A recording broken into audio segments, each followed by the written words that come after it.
Olá, seja muito bem-vindo. Mais uma vez é muito bom estar em sua companhia. E a partir de agora você acompanha comigo as notícias do Brasil e do mundo.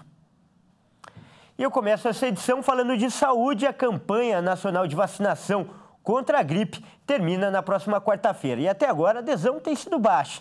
Pouco mais de 37% do público-alvo já se vacinaram. O objetivo do Ministério da Saúde era chegar a 90% desse grupo. A vacina da gripe protege contra as principais cepas do vírus da influenza. Ela é anualmente atualizada para evitar casos graves e mortes. Todos os brasileiros acima de 6 meses de idade podem se vacinar e mais de 80 milhões de pessoas fazem parte do grupo prioritário. Só que desse grupo, quase 60% ainda não foram imunizados. Em 2019 e 2020, a cobertura de vacinação era bem alta, passava de 90%. Mas nos últimos 2 anos, o índice despencou no Brasil. No ano passado, a gripe provocou mais de 1.600 mortes em todo o país. Muita gente anda correndo da vacina. O pior índice é do Acre, que vacinou apenas 15% do público. Em seguida estão Rondônia e Roraima, que também estão com uma procura muito baixa. Por enquanto, não há previsão de prorrogação da campanha de vacinação contra a gripe iniciada em abril. O Ministério da Saúde anunciou que distribuiu mais de 80 milhões de doses da vacina trivalente produzidas pelo Instituto Butantan e pediu que os estados e municípios adotem estratégias para fazer as pessoas se vacinarem. Olha, e por falar em vacina, a Universidade Federal de Minas Gerais está realizando um trabalho inédito.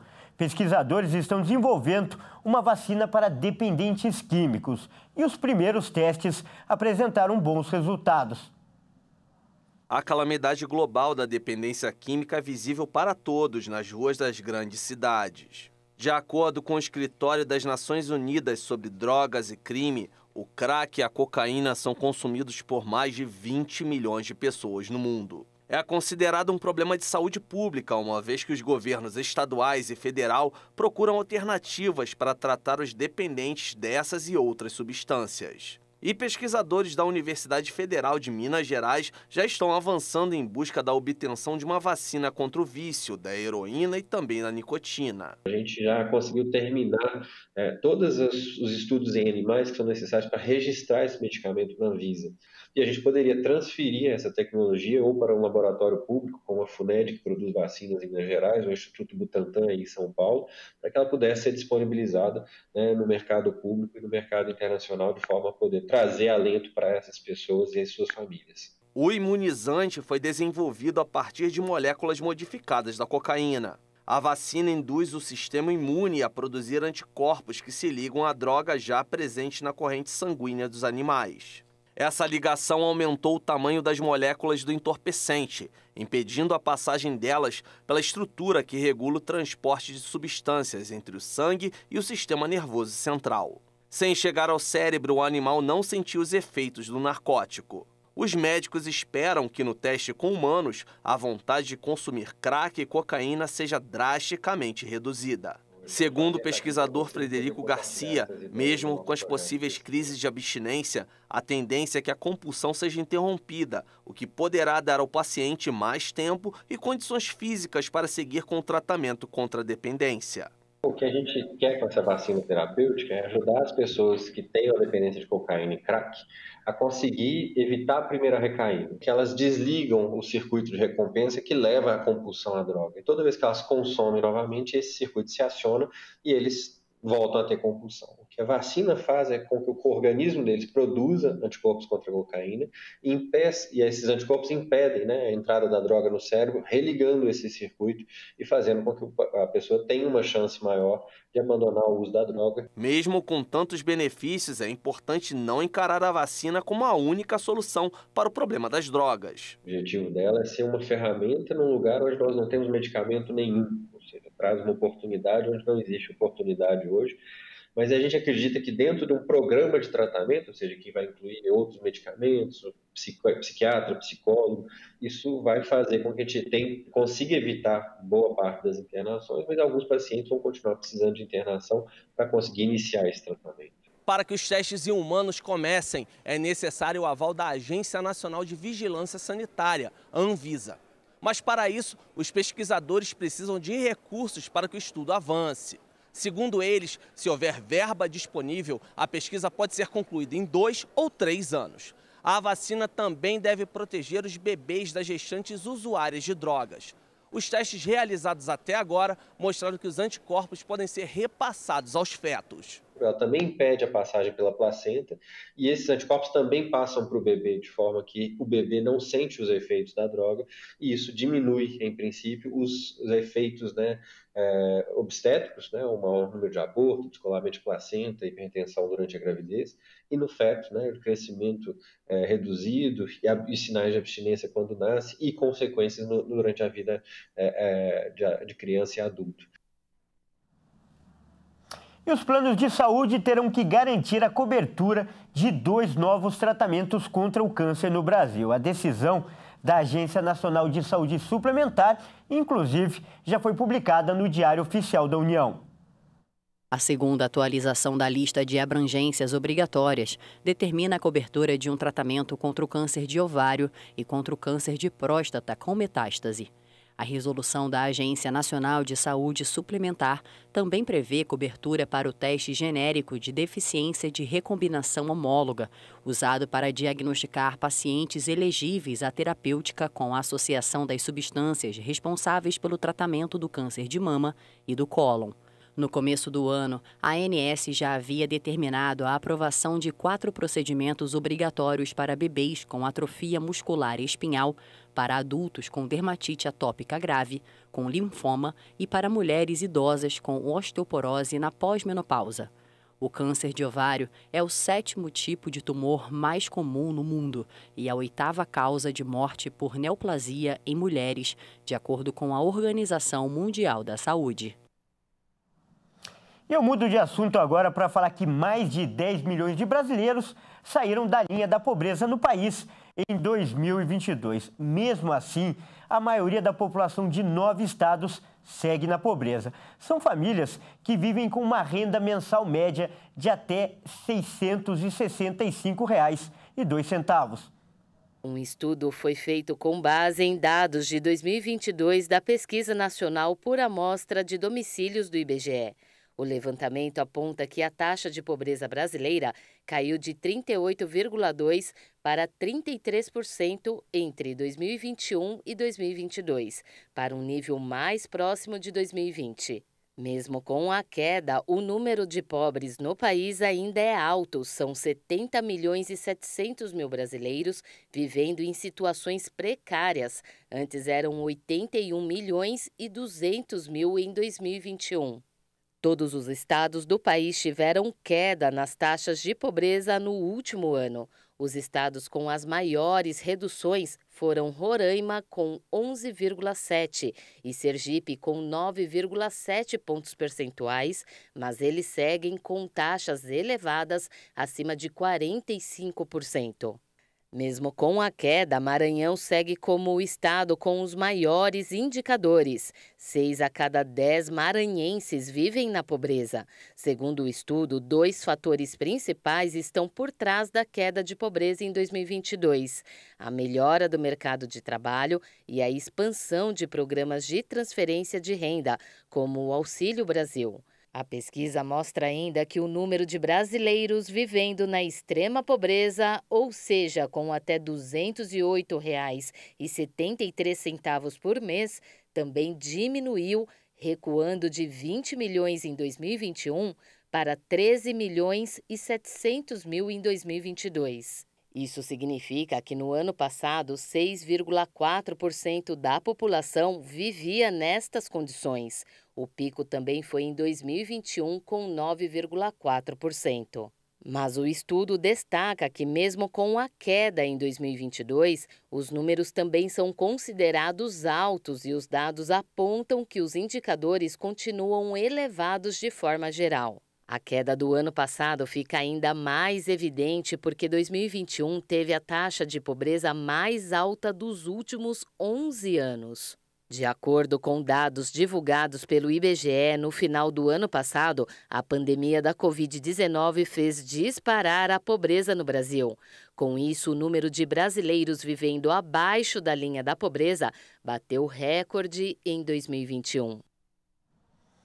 Inflação, desemprego, renda em queda e juros em alta.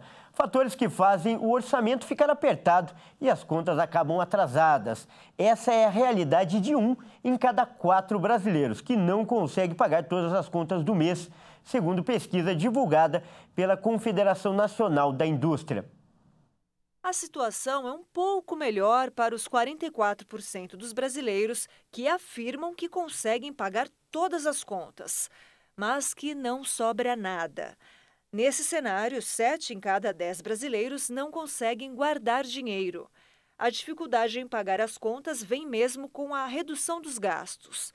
6 em cada 10 brasileiros dizem ter reduzido suas despesas com lazer e 58% deixaram de comprar produtos de uso pessoal, como roupas e sapatos. Para outros grupos, a economia foi mais crítica.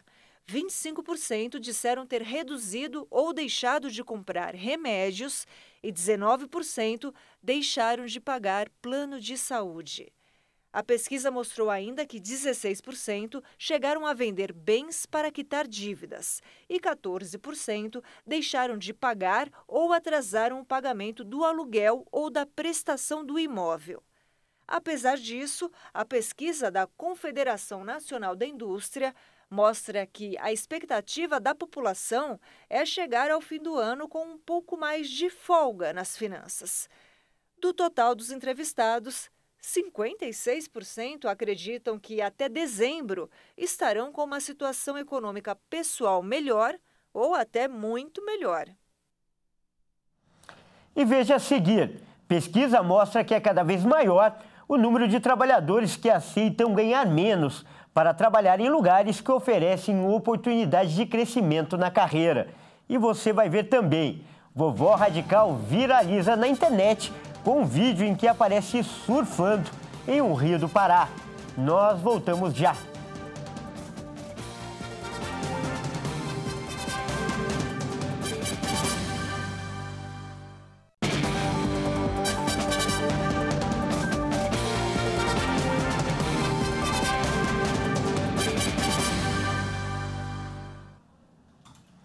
Mais uma vez, seja muito bem-vindo. Nós estamos de volta com o segundo bloco e mais notícias do Brasil e do mundo para você.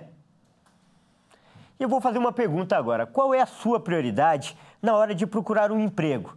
Muitos vão dizer que é o salário, é claro, mas um número cada vez maior de profissionais tem aceitado ganhar menos para trabalhar em lugares que vão oferecer oportunidades de crescimento. É o que mostra uma pesquisa de recursos humanos.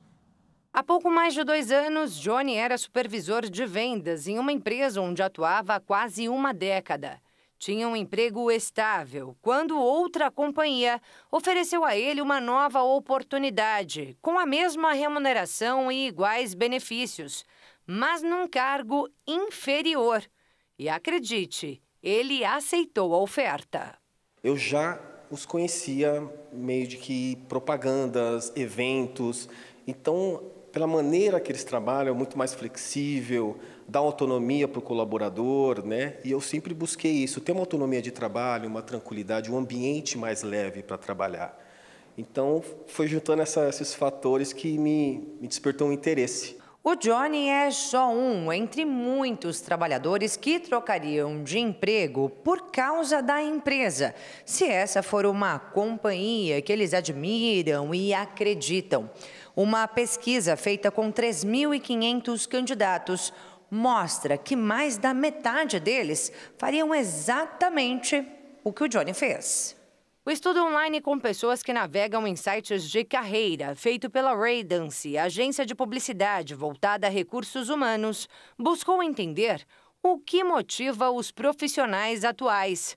54% deles afirmaram que procuram em um emprego, valores que vão muito além de um salário, como explica o representante da empresa responsável pelo levantamento. A gente está falando de equilíbrio vida pessoal-profissional, a gente está falando de respeito, de pessoas para trabalhar, né, para aprender, para se desenvolver, para se desafiar. Então, as pessoas estão olhando cada vez mais para as coisas, não necessariamente em dinheiro. O dinheiro ele é importante, não me entenda mal, mas ele é relativo porque é isso. Eu não vou trabalhar numa empresa em que eu não tenho confiança no meu time, nos meus pares, ou que eu me sinto assediado no sentido de trabalho, né? De ser pressionado, tal, que eu não tenho tranquilidade, a tal da saúde mental. Mais de 30% dos entrevistados disseram priorizar a missão e o propósito da empresa quando procuram um emprego.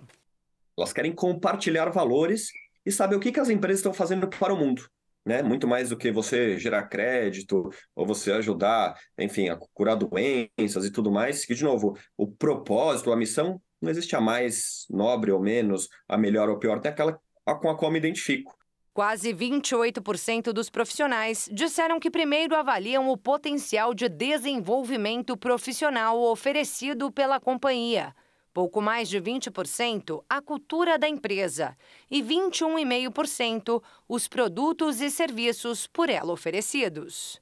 No caso do Johnny, esse último quesito foi um dos principais. O que chamou a atenção nessa empresa nova foi o leque de produtos que eles trabalham, né? Isso você agrega mais conhecimento, você tem mais oportunidades de conhecer, lidar com novos produtos, conhecer novas pessoas, sair um pouquinho daquele ambiente fechado de trabalho. Ao longo do tempo eu tive bons resultados e a questão salarial foi diferenciada, né? Então eu visei outras questões e no final deu, vamos dizer assim, um resultado melhor, financeiramente falando, né?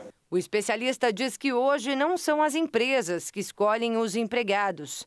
Atualmente são os profissionais cada vez mais qualificados que escolhem onde querem trabalhar.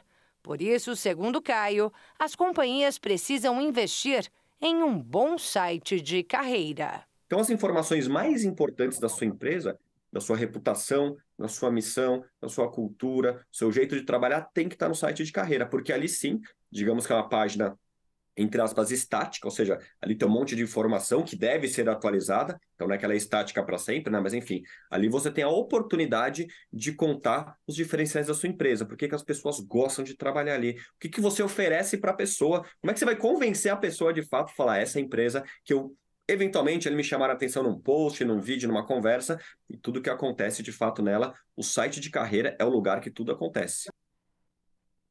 Eu trago agora os destaques internacionais. A chamada guerra ao terror, deflagrada pelos americanos em diversos países do mundo, desde os ataques às Torres Gêmeas de Nova York em 2001, foi responsável por mais de 4.500.000 mortes. O levantamento, intitulado como A Morte Sobrevive à Guerra, o impacto reverberante das guerras pós-11 de setembro na saúde humana, tem tradução livre e aponta que morreram entre 4.500.000 e 4.600.000 pessoas, direta ou indiretamente, em função de conflitos com a participação dos Estados Unidos em países como Afeganistão, Paquistão, Iraque, Síria e Somália, nos quais as tropas norte-americanas participaram com menor efetividade. Desse total, aponta o estudo, ao menos 3.600.000 foram vitimadas por efeitos provocados pelos conflitos, como doenças e fome resultantes da destruição das economias desses países. E um relógio de pulso que pertenceu ao último imperador da China foi vendido por mais de 6 milhões de dólares em Hong Kong, o equivalente a 30 milhões de reais. O relógio, que inclui o desenho de uma fase lunar em forma de coroa em seu mostrador, pertenceu originalmente a Xingyor Pui, o último monarca da dinastia chinesa Qing. Pui se tornou imperador em 1908, com apenas 2 anos de idade, e sua vida foi imortalizada no filme O Último Imperador, dirigido por Bernardo Bertolucci, vencedor do Oscar. Mais de 2 décadas depois, Pui foi colocado como imperador de estado fantoche da Manchúria, então ocupada pelos japoneses, antes de ser capturado em 1945 após a queda do Japão e levado para um campo de prisioneiros soviético. A casa de leilões britânica Phillips disse ter documentos que provam que Puy levou o relógio para o campo. Conforme as memórias do sobrinho de Puy, Aizingioru Yuan, o relógio era um objeto pessoal do imperador deposto, que o entregou a seu intérprete russo para que o guardasse quando saiu da prisão. Rochelle Working, jornalista que entrevistou o tradutor russo há 20 anos, disse que o intérprete idoso não tinha ideia do valor da peça. E olha só, quando a gente fala em aposentadoria, terceira idade, muita gente logo pensa em descanso, uma vida pacata, tranquila. Mas uma senhora de 69 anos quebrou radicalmente esse padrão. É a dona Maria Lúcia, também conhecida como Vovó Radical. Ela viralizou na internet ao aparecer surfando nas águas do rio Guamá, no Pará. Olha só que adrenalina. Uma lancha em alta velocidade aparece no vídeo, que foi gravado no rio Guamá, no nordeste do Pará. Para surpresa de todos, atrás dela está uma senhora de 69 anos, surfando. Isso mesmo, é a dona Maria Lúcia, a Vovó Radical. Foi assim que essa idosa viralizou na internet. Ela quebrou paradigmas ao mostrar que não tem idade para a prática de esportes, por mais radical que eles sejam. Os vídeos foram divulgados pelo próprio irmão de Maria Lúcia, que também é condutor do barco. Eles mostram a idosa em um equilíbrio invejável e percorrendo uma grande distância pelas águas do rio. As redes sociais dela mostram uma senhora cheia de energia. Conhecida como Lúcia Setentinha, ela adora dançar e declara todo o seu amor para o do Remo do Pará, o time do seu coração. E assim, de forma radical, que ela quebra padrões.